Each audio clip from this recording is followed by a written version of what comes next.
Hello, everyone. I am Jeremy Suri, and I'm here to speak with you all about the history of presidential elections. But before I do that, I have a real treat for you. We have here with us your City Council representative from District 10, who happens to also be my wife. I'm a very fortunate man. Allison Alter. She's just going to welcome you here.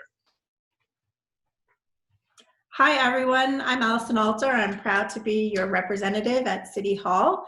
I hope everyone is doing well. Hopefully in a few months, we'll be able to meet in person and share knowledge and learn from one another. You're in for a real treat today with a lecture from my husband, Jeremy Suri. You're also going to hear from my son, Zachary Suri, who's going to start you off tonight with a poem that is about democratic reform. Zachary is a prolific poet. He and Jeremy together do a podcast called This is Democracy that starts with a poem written by Zachary every single time. I hope you very much enjoy this lecture, and I hope that on November 3rd we have the best possible result that we can have. Thank you. Hi, I'm Zachary, and today I'm going to be reading a poem called Speaking of the Hurricane for Belarus. There is sometimes a clearing in the forest, and sometimes there is a bridge on a brook, and often indeed there is truth in the chorus that freedom can conquer the crook. There is upon occasion an occasion to laugh, and a moment to cry on the sea in a raft. A soothsayer will sometimes speak soothingly, and even a tyrant will once nod approvingly. There are moments like these when the ocean is calm, when the rivers are still and fear is embalmed, and it comes only once in a lifetime, it's said, when the dying can breathe and are no longer dead. But here we are standing in a September of rain, speaking of the hurricane and the death of the slain. Here we are standing in a cold, dense wood, and the forest never opens, as it sometimes should. The bridge is collapsed and the crook is elated. No tears will be shorn and no truth will be stated. The dead, they are dying, and the hated still hated. Their hopes have collapsed, their memories faded. The winds do not blow to free shores tonight. The house has collapsed, and the floors are alight. But maybe there can be music playing in the wars of night that perhaps will find us when we're ready to fight. So don't go anywhere yet. Hold on. What is your poem about, Zachary? My poem is really ostensibly about the struggle for democratic change in Belarus in recent months, but it's also about the struggle for democratic change as a whole and how hard and long the process it is. And tell us why you wrote this poem in this way about it. Well, I wrote this poem. I thought it would be great to talk about something like democratic reform in a very metaphorical way and in a way that was fun and engaging, but also deeply important and profound.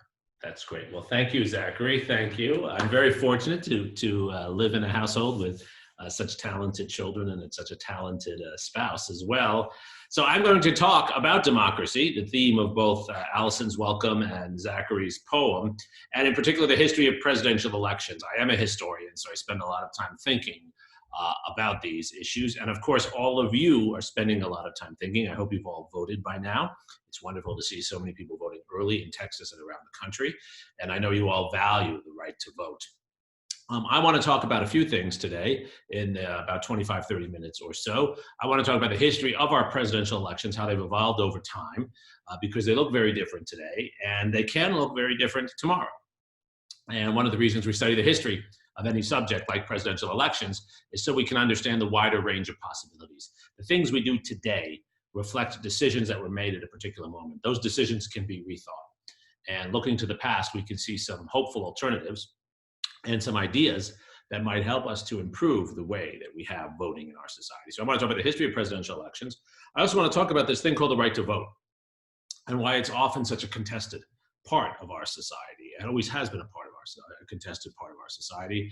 And then after I talk about elections and the right to vote, I want to say a little bit about the possibilities for reform and improvement today.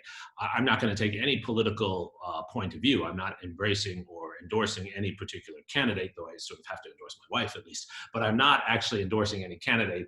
I'm going to be presenting you my research on how we think about these issues. So let's start with the history of presidential elections. Our presidential elections began, of course, with the election of George Washington soon after the completion of the Constitution. George Washington was elected in 1788 and began his service as President of the United States in 1789. And at that time, the election of the president was determined by what we would come to call the Electoral College, but was not called the Electoral College yet at that time. The founders put into the Constitution this process by which we as citizens in states elect electors, and then those electors select the president. Why did they do this? Why do we have this strange system? There were two reasons among many others.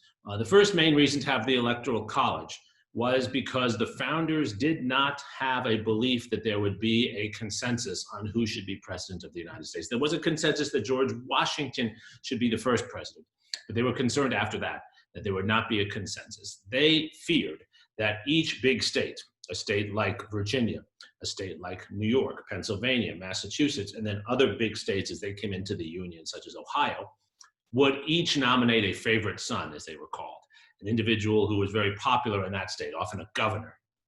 And there wouldn't be agreement among the states. And there had been no tradition, of course, of all colony voting in the United States and what became the United States. And since there was no tradition of this, and in fact, no history really to look to of presidential or executive elections anywhere in the world, the founders were skeptical that the country could come to any consensus. So they created this system. It's a Rube Goldberg sort of system where each state had electors and then the electors would convene. The founders expected that more often than not, what would happen is what happened in 1800, that the election would be thrown to the House of Representatives because no candidate would have a majority of the electoral vote.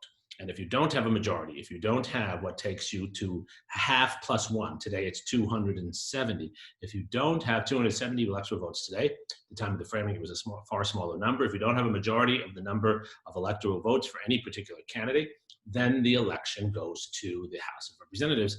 And they largely thought that would be the main place where this would happen. It's only, in fact, happened twice in our history. And they expected it would happen more often than that. It happened in 1800 and 1824. Of course, with the election of Thomas Jefferson in 1800 and the election in the House of Representatives of John Quincy Adams in 1824, even though Andrew Jackson had more electoral votes. So one of the reasons we have this electoral college is to try to help in the process of building a consensus for who the president is. That process has not worked as the framers expected that it would. The second reason we have the Electoral College, and the reason we talk about less often but should recognize, is that the Electoral College was created to protect the slave states. It was in fact invented to protect slavery. Slaves could not vote, but they were counted as part of a human being in census records, and they were counted as part of a human being in apportioning representatives. So that meant that slaves who would not vote in southern states would still be considered in the count and determination for how many electoral votes the southern states would have.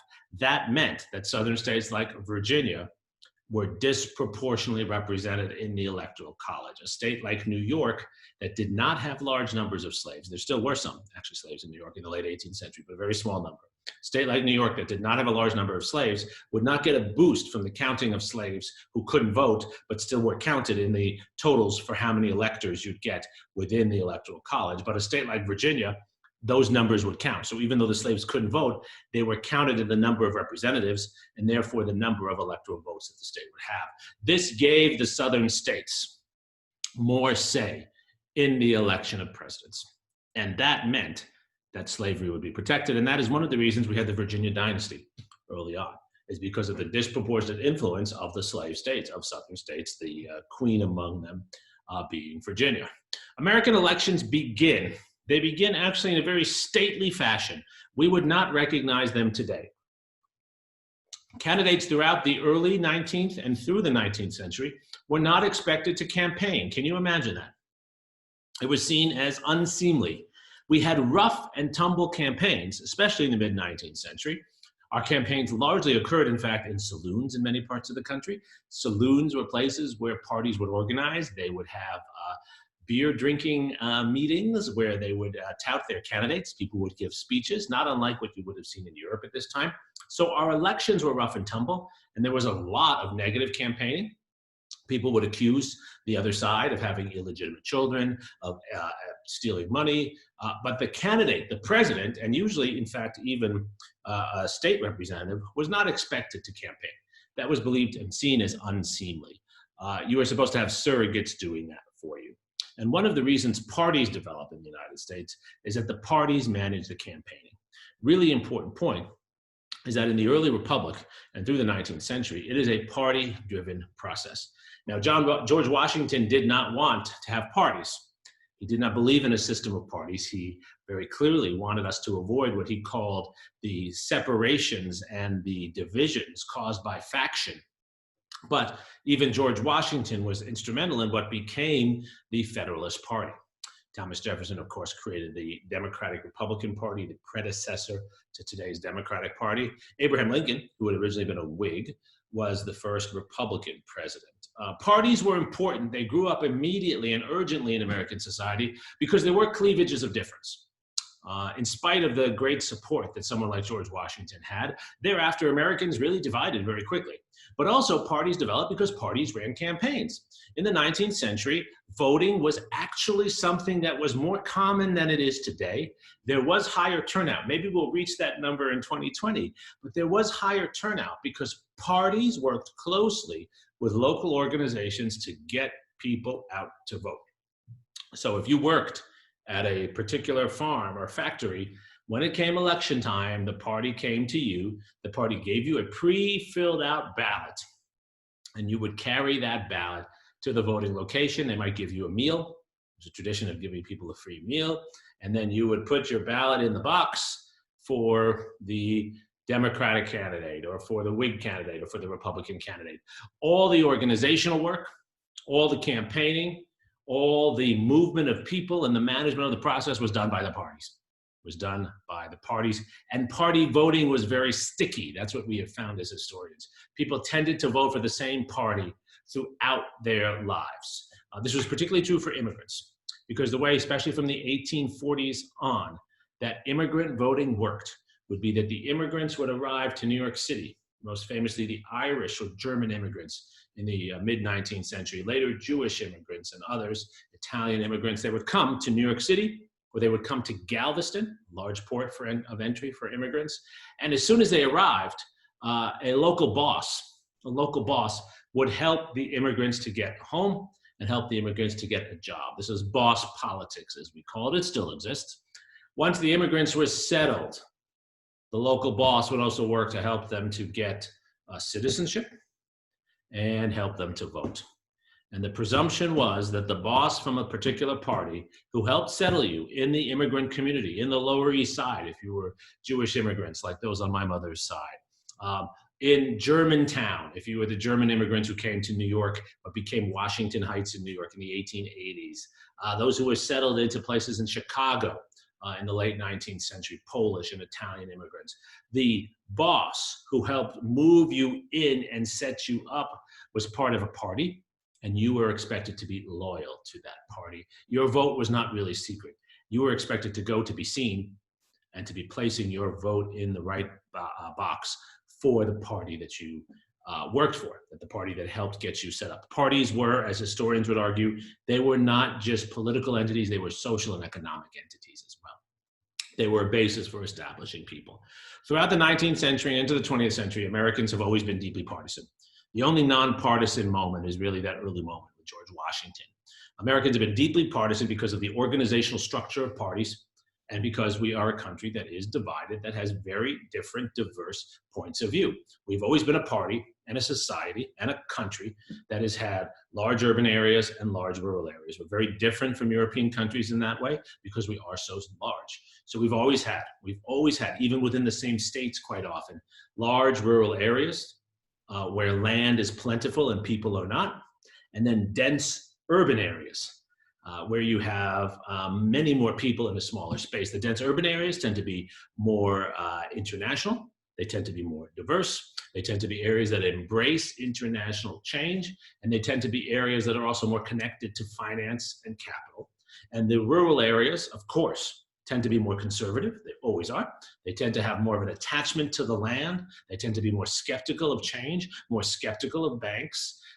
The quintessential election for this is 1896. William McKinley, the governor of Ohio, the person who had come to power really by acting as a member of Congress to protect the development of industry in Cleveland and elsewhere. Mr. Industrial Revolution runs, of course, against William Jennings Bryan from Nebraska, the great orator, the great defender of religion and rural life. And that division in 1896 is a division that, of course, stays with us. So part of the point here is that partisanship has always been a part of our elections, but how it plays out has been different. And that's really important. The 20th century is really when we first see candidates becoming the center of election in the same way. If it was party driven with high turnout, sometimes 85% turnout among registered voters in the 19th century, where registration was actually fairly easy. In the 20th century, we see much more focus on the individual. The first candidate, the first politician really to run what is seen as a very personal focused campaign for president is none other than Theodore Roosevelt. Theodore Roosevelt was really the first candidate to actively campaign, as he did, and then Woodrow Wilson would follow him, where Theodore Roosevelt would get on the back of a train, you've seen photos of this, travel around the country and give these long-winded, charismatic speeches. He actually gives one in Milwaukee. He's shot while he's giving a speech by a saloon keeper in 1912 when he's running for president after leaving the presidency and trying to return. He's shot. He continues the speech and only goes to the hospital after he finishes the speech. Fortunately for him, he had his eyeglass case in his breast pocket, along with a folded copy of his speech, which was 100 pages. It stopped the bullet. So the bullet did not actually go all the way through. It went into his body, but was slowed enough that it didn't actually kill him. TR is the first candidate, the first modern presidential candidate to campaign in the way that we think of campaigning today, to go out and shake hands, to go out and make his presence felt, to be a really prominent part of the campaign.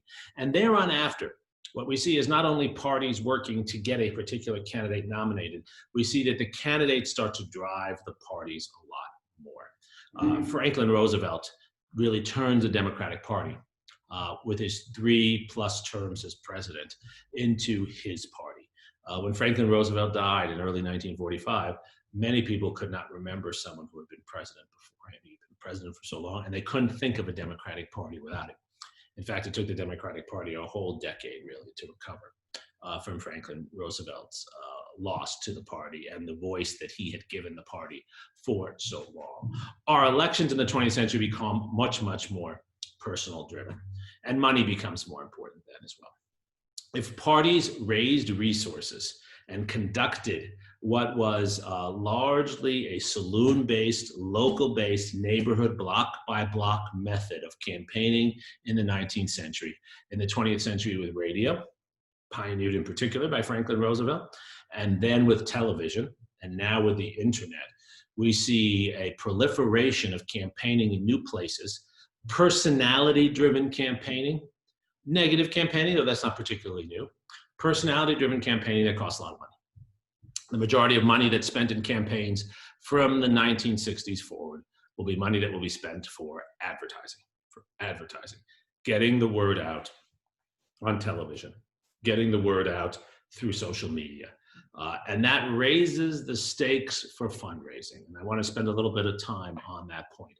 Our elections have always been about money, and they've always been unequal with regard to money. One of the roles parties played through the 19th century was to raise money for their elections. Most famously, John David Rockefeller was one of the bankrollers of the Republican Party in the late 19th century, working with William McKinley and Mark Hanna to fund their campaigns and others. William Randolph Hearst used his journalistic empire often to support the other side, to support the Democratic Party. Money and the influence of rich people or prominent people has long been a part of American politics. But from the 1970s forward, we see a big change as the amount of money going into politics largely it grows exponentially. The needs for that money grow, but here's the most significant thing. With more inequality in our society, there are a larger number of very, very, very, very wealthy people who are able to work together through political action committees and other entities to pool larger sums of money to promote particular single issue causes. The rise of the National Rifle Association, for example, is an example of an entity that is driven by, yes, small contributions, but a bundling of large contributions from individuals to have an inordinate say in the election. That's a problem for our system because money has always mattered. Money has always mattered, but money now matters more, and money is controlled potentially by fewer people. The countervailing pressure is the pressure of large numbers of small donors that have been used by, for instance, President Obama when he ran for office, using the internet to get millions of people to give him $10, $20, $30 each. Maybe some of you have done this. You've gone online and given $100 to a candidate or $150 to a candidate. That process counteracts the dominance of a few big donors, but it's still hard to get away from the fact that there are a small number of donors that have a great deal of money to use. We need to talk about voting, though, in this context. You can't talk about elections and money and candidates without addressing the issue of voting. And it's very important to recognize that the United States does not, in the Constitution, it should, but it does not have a right to vote. This is very important. The framers did not put a right to vote in the Constitution or the early amendments to the Constitution in the way they put a right to free speech, a right to freedom of religion, a right to bear arms in a well-regulated militia. Those rights, the right to be free of cruel and unusual punishment, all of these enumerated rights in the Bill of Rights that are attached to the Constitution, they do not exist for a right to vote. And that's very simply because, as many scholars have pointed out, voting from the beginning was contested in American society. I already referred to the fact that the framers did not want slaves to vote, nor did they want, in many cases, women to vote. The early voters in American society were white male property owners, Over time, the franchise has expanded, but it has expanded slowly, and there is no assured right to vote. So the 15th Amendment does not actually guarantee African Americans the right to vote. What the 15th Amendment says is that you cannot deny someone the vote based on their race or former servitude. The 19th Amendment in 1920 says you cannot deny someone their right to vote based on their sex. We have restricted the kinds of limits you can place on someone. The Civil Rights Acts and amendments of the 1960s and 70s prevent prohibiting someone to vote based on a poll tax or based on a literacy test. These are things that were used in Texas and other states in the 1950s to keep African Americans and others from voting. We have placed prohibitions on those kinds of restrictions, but we do not have a presumed right to vote. We believe we should, but we don't as a people. This is very important as a legal matter. Since you have a right to free speech, you can say what you want, and if someone wants to stop you from speaking, the presumption, the burden of evidence is on them. The bias is to your right to speak. That is not the case with voting. States get to determine in our electoral system who votes and who doesn't vote. They are not allowed to make their determinations based on race or sex or poll taxes or literacy tests, but they can do other things. In Texas, they require you to show where you've lived and establish so many elements of your identity, things that are actually hard for young people like my students to do, who move a lot. Their driver's license often does not have the correct address. My students find it easier to get a gun license than register to vote. States put all kinds of restrictions. In Florida now, and many other states, even though they have had a referendum saying that former felons who have served their time should be able to vote, Florida is now trying to limit the voting of former felons who have already served their time because they still owe fees to their prisons from the past. So you could be a real estate developer in Florida who owes billions of dollars and you can still vote. But if you're a former felon, a former drug dealer who served your time, left prison, you've done your crime, you've done your duty, you've done your prison sentence, but you still owe them money in the prison for fees, you can't vote. You can't vote. No one could stop you from speaking based on that. But because there's no right to vote built into our system, because of the presence of slavery and discrimination against women and immigrants and others throughout our history, there still are so many ways in which on a day-to-day basis, states, including Texas, make it harder for people to vote. And we have to recognize that this is going on. It doesn't matter whether you're a Democrat or a Republican. Voter suppression is an old part of our history. It's less bad now than it was 100 years ago, when women and African Americans and others were prevented from voting, especially in places like Texas. But it is still a problem, and it is an original sin, because the founders guaranteed us the right to speak. They did not place the same guarantees on our right to vote. And that historical problem is a problem we need to address. If, in fact, you believe that we should have a right to vote on the same basis that we have a right to free speech, we need to actually make that part of the Constitution. I think the historical argument is, again, it's not a Republican or a Democratic argument, that we need to actually bring a right to vote, a presumption of voting, into our constitutional structure. If we had a right to vote, as we have a First Amendment right to speak, it would be much harder for people to restrict the right of an individual to vote, because the presumption would be that the felon who has served his or her time, or the immigrant who's become a citizen, the presumption would be voting, not having to go through all the processes of proving and serving other needs that states create, the other hurdles states create to make it hard to vote. They cannot create those hurdles on your right to speak. They can create those hurdles on your right to vote. And that's a historic problem. That's not a problem Donald Trump or Barack Obama made. That's a problem that's deep within our constitutional structure. It's something we should be talking about.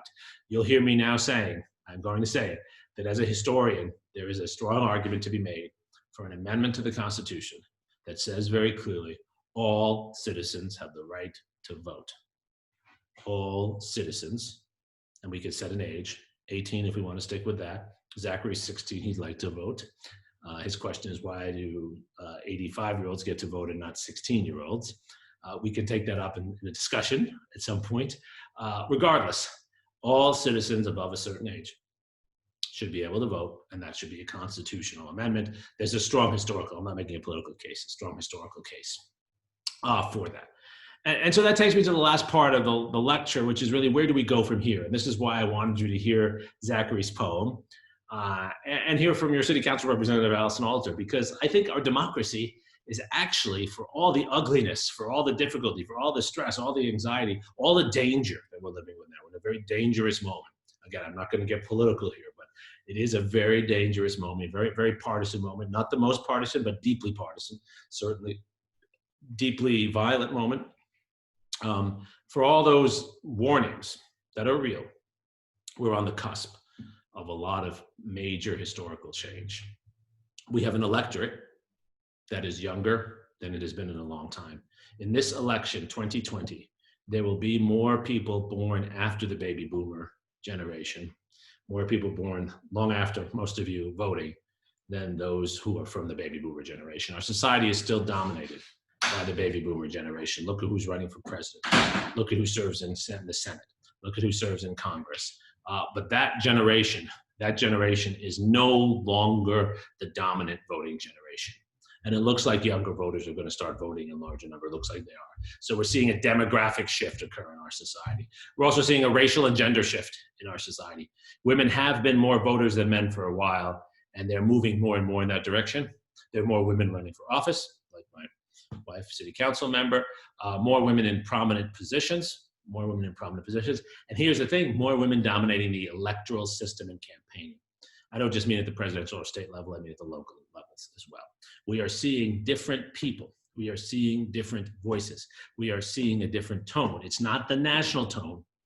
We're seeing a different tone in various other races. We're seeing different issues getting attention. Not just the bread and butter issues of the past, but the issues of respect, the issues of tolerance, integration, opening a society to other people. These are not easy issues to address. Dealing with immigration, dealing with discrimination, dealing with inequality. These are very complex issues, but they're issues that are actually front and center for a lot of voting.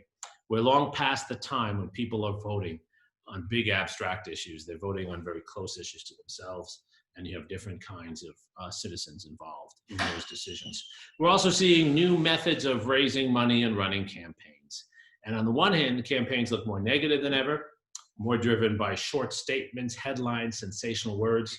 But we're also finding that different groups are getting their information out to others in new ways of communicating. The barriers are lower in some respects, and that gives certain entities an advantage. Those who campaign, for example, on issues like climate change and environmental justice are able to get the word out and mobilize people in ways they couldn't before, thanks to technology, and thanks to the flows of information in our society. The most promising element of our world right now, though, is what we are seeing this year, which is more participation. We've seen a rise in political participation. I don't just mean voting, participation in campaigns, contributions of money, active campaigning for particular people, going and joining groups, sharing information. We've seen more of that in the last 2 to 4 years than we had seen in a long time. The story of the 1990s and the early 2000s was a story of complacency. Now we're seeing a story of engagement. For example, whether you agree with it or not, the Black Lives Matter movement is the largest social movement in the United States in its history. More people participated in Black Lives Matter events than any other social movement, including the civil rights movement. Before this, the vast majority of participants were white. The vast majority of events, the vast majority of events were peaceful. So we're seeing a lot of positive dynamics in terms of age, engagement, and seriousness. In fact, there's every reason to believe that young voters are more serious than older voters. I know that might be surprising to you. Older voters tend to be very sticky in their attachment to a party and their attachment to a particular personality. Young voters, by most surveys, tend to be more problem-focused. And I see this in my students. What do they care about? My students care about an economy where they'll be able to get a job. My students care about having fresh and clean water, air they can breathe, a city like Austin where they can live comfortably, where there are diverse people, but it's not overcrowded. They are very problem-focused, our voters. The history of presidential elections, in fact, the history of all of our elections says that the shifts in elections reflect the shifts in the kinds of people who participate. We have a system now that's highly partisan, driven by money, and driven by particular interests, because those are the people who have dominated this system, not for hundreds of years, but for tens of years, taking an old system that I started to talk about and move it in this new direction. We now have new people coming into this system. I don't just mean the candidates, I mean those participating in the system, who are pushing it in a more problem-focused, less partisan, more reform-oriented direction. And one of the reasons that the old guard is hanging on, and this is true on both sides of the aisle, the old guard is hanging on so tightly is because they see the change in front of them. If there's one law of history, it's that change is particularly difficult for those who have power and see the pressures of demographics and larger change moving against them. And that's what we are seeing today. We're in a messy, messy historical period like 1932, like 1876, like 1824, when we have a new world, a new set of voters coming in, and an old set trying to hold on. The new voters always win in a democracy. It's never pretty, but the new voters always in the long term win. What should you do based on this history, other than think about this history? There's so much more to say. I'm sorry we only have a short amount of time. What should you do? 2 things you should do. First, you should encourage everyone you know to be involved in this process. This process of change only works when we have more participation, not less. The uglier it is, the more imperative it is that we all matter. That doesn't just mean voting. It means getting information out there, talking to people, talking to them not in partisan ways, but about why you care about these issues. If you care about economic equality and justice, talk to people about it. You must talk to people about it. And second most important thing is getting new candidates in. Get young people into the system. Do not encourage them to be cynical. Do not tell them to keep their heads down and just go out and get a job. Of course, they should go get a job, but they should be involved in the system. We need better people running for office from a new, better generation. We all have a role in educating and encouraging them, in modeling them. We quite frankly do not need more 70-year-old candidates. We need more 30 and 40-year-old candidates, and at the local level, more 20-year-old candidates who have wisdom shared from their elders and the support of their elders in what they're doing. So find young people in your family. Find young people you know, whether you agree with them or not, people of talent and integrity. Share your wisdom with them. Share this historical knowledge that I've shared with you, but that you have as well. Share that with them and encourage them to get involved. Prior generations, including your own, fought often on battlefields for our democracy. In a moment of change like ours, the history shows that the battles are at home. and they're about young people going out and making a difference in our system. Encourage them to be involved. There is a strong historical case. We are all political mentors. We are all sharers of political wisdom that we need to pass on to others. This is that moment. This is that moment to empower a new generation to remake our system as prior generations have. If we do that, the historian in me says we have every reason to expect success, because we have as talented, in fact, probably a more talented group of young people, more diverse than ever before. It's our job to empower them. That's what the process of elections is about. So I know you'll all go out and do that. I know you've all voted already. Please make sure you find young people and help them. And right now, encourage them to vote at the very, very least. Encourage every person you know to vote. Help in any way that you can. Think less of party, think more of democracy. Think less of party, think more of country. I know you all will do that. The history says we can do this, and I am confident that we will. Thank you for listening to me today. Thank you for allowing Zachary to read one of his beautiful poems, and thank you for supporting my wife, who works so hard for our district. Thank you for supporting all the candidates like her and individuals like her who work so hard for all of us. There are so many good people out there doing good work. It's time we give them attention, and I know they all benefit from your support. Thank you so much for having me with you today.